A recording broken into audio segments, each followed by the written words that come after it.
பணத்திலிருந்து ஒரு பைசா கூட தொடமாட்டோம், தொடவும் விடமாட்டோம், தொட்டா விடமாட்டோம், இதுக்கு முன்னாடி தொட்டவங்களையும் விடமாட்டோம். இப்ப புதுசா ஒரு வெப்பன் ஒண்ணு கொண்டு வந்திருக்காங்க. அது என்ன தெரியுமா?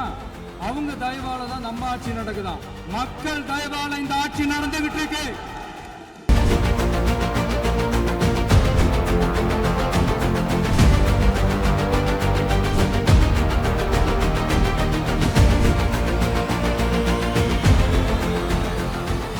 ತಮಿಳುನಾಡು ಅತ್ಯಂತ ಪುರಾತನ ಮತ್ತು ಅಪಾರ ಸಂಪತ್ತು ಹೊಂದಿರೋ ಹಿಂದೂ ದೇಗುಲಗಳ ನಾಡು. ಈಗ ಈ ದೇವಸ್ಥಾನಗಳ ಆಸ್ತಿ ಮತ್ತು ಆದಾಯವನ್ನ ರಕ್ಷಣೆ ಮಾಡೋದಕ್ಕೆ ತಮಿಳುನಾಡಿನ ನೂತನ ಮುಖ್ಯಮಂತ್ರಿ ಸಿ ಜೋಸೆಫ್ ವಿಜಯ್ ಐತಿಹಾಸಿಕ ನಿರ್ಧಾರವೊಂದನ್ನು ಮಾಡಿದ್ದಾರೆ. ದೇವರ ದುಡ್ಡು ದೇವಸ್ಥಾನದ ಕೆಲಸಗಳಿಗೆ ಮಾತ್ರ ಬಳಕೆಯಾಗಬೇಕು ಅನ್ನೋ ಖಡಕ್ ನೀತಿಯನ್ನ ಜಾರಿಗೆ ತಂದಿದ್ದು, ಸಾರ್ವಜನಿಕ ವಲಯದಲ್ಲಿ ಇದಕ್ಕೆ ಭಾರೀ ಪ್ರಶಂಸೆ ವ್ಯಕ್ತವಾಗ್ತಾ ಇದೆ. ಮುಖ್ಯಮಂತ್ರಿ ವಿಜಯ್ ಅವರು ತಮಿಳುನಾಡು ವಿಧಾನಸಭೆಯಲ್ಲಿ ಈ ಪ್ರಸ್ತಾಪವನ್ನ ಮಂಡನೆ ಮಾಡ್ತಾ ಇದ್ದ ಹಾಗೆ ವಿರೋಧ ಪಕ್ಷಗಳಾದ ಡಿಎಂಕೆ ಹಾಗೂ ಬಿಜೆಪಿ ತೀವ್ರ ಆಕ್ಷೇಪ ವ್ಯಕ್ತಪಡಿಸಿವೆ.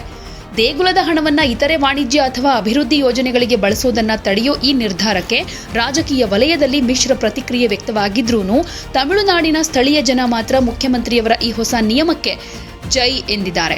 ದೇವಸ್ಥಾನದ ಕಾಣಿಕೆ ಹಣ ಅನ್ಯ ಕಾರ್ಯಗಳಿಗೆ ಬಳಕೆಯಾಗಬಾರದು ಅನ್ನೋದು ಭಕ್ತರ ದೀರ್ಘಕಾಲದ ಬೇಡಿಕೆಯಾಗಿತ್ತು. ವಿಜಯ್ ಅವರು ಹಿಂದೂ ದೇವಸ್ಥಾನಗಳ ನಿಧಿಯನ್ನ ಇತರೆ ಸರ್ಕಾರಿ ಯೋಜನೆಗಳು ಮತ್ತು ಕಲ್ಯಾಣ ಕಾರ್ಯಕ್ರಮಗಳಿಗೆ ಬಳಸೋ ಹಾಗಿಲ್ಲ ಅಂತ ಮಹತ್ವದ ಆದೇಶ ಹೊರಡಿಸಿದ್ದಾರೆ. ಈ ನಿರ್ಧಾರದ ಪರಿಣಾಮ ಹಿಂದಿನ ಡಿಎಂಕೆ ಸರ್ಕಾರ ದೇವಸ್ಥಾನದ ನಿಧಿಯಿಂದ ನಿರ್ಮಿಸೋದಕ್ಕೆ ಉದ್ದೇಶಿಸಿದ್ದ ಸುಮಾರು 246 ಕೋಟಿ ರೂಪಾಯಿ ಮೌಲ್ಯದ 46 ಯೋಜನೆಗಳನ್ನು ರದ್ದುಗೊಳಿಸಲಾಗಿದೆ.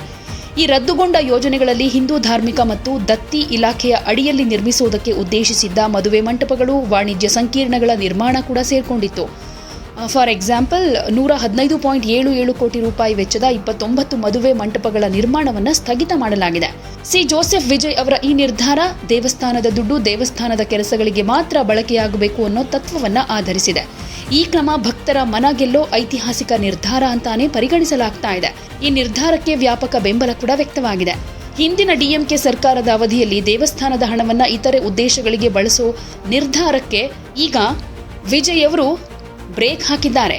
ಒಟ್ನಲ್ಲಿ ಈ ನಿರ್ಧಾರದ ಮುಖ್ಯ ಕಾರಣ ಅಂದ್ರೆ ದೇವಸ್ಥಾನದ ಆದಾಯ ಹಾಗೆ ಹಣವನ್ನ ಕಲ್ಯಾಣ ಮಂಟಪಗಳು, ವಾಣಿಜ್ಯ ಸಂಕೀರ್ಣಗಳಂತಹ ಇತರ ಉದ್ದೇಶಗಳಿಗೆ ಬಳಸೋದನ್ನು ನಿಷೇಧಿಸಿ ಕೇವಲ ಧಾರ್ಮಿಕ ಕಾರ್ಯಗಳು, ಭಕ್ತರ ಸೌಲಭ್ಯಗಳಿಗೆ ಮಾತ್ರ ಮೀಸಲಿಡುವಂತಹ ಉದ್ದೇಶವನ್ನ ಇಟ್ಕೊಂಡಿದೆ. ಯಾವುದೇ ಸುದ್ದಿಯ ಅಪ್ಡೇಟ್ ಅನ್ನ ಮಿಸ್ ಮಾಡ್ಕೊಳ್ಬಾರ್ದು ಅಂದ್ರೆ ಈಗ್ಲೇ ಒನ್ ಇಂಡಿಯಾವನ್ನ ಸಬ್ಸ್ಕ್ರೈಬ್ ಮಾಡಿ. ನಿಮಗೆ ಬೇಕಾದ ಭಾಷೆಯಲ್ಲಿ ಎಲ್ಲಾ ಸುದ್ದಿ ತಿಳಿಬೇಕು ಅಂದ್ರೆ ಒನ್ ಇಂಡಿಯಾ ಆಪ್ ಅನ್ನ ಡೌನ್ಲೋಡ್ ಮಾಡ್ಕೊಳ್ಳಿ.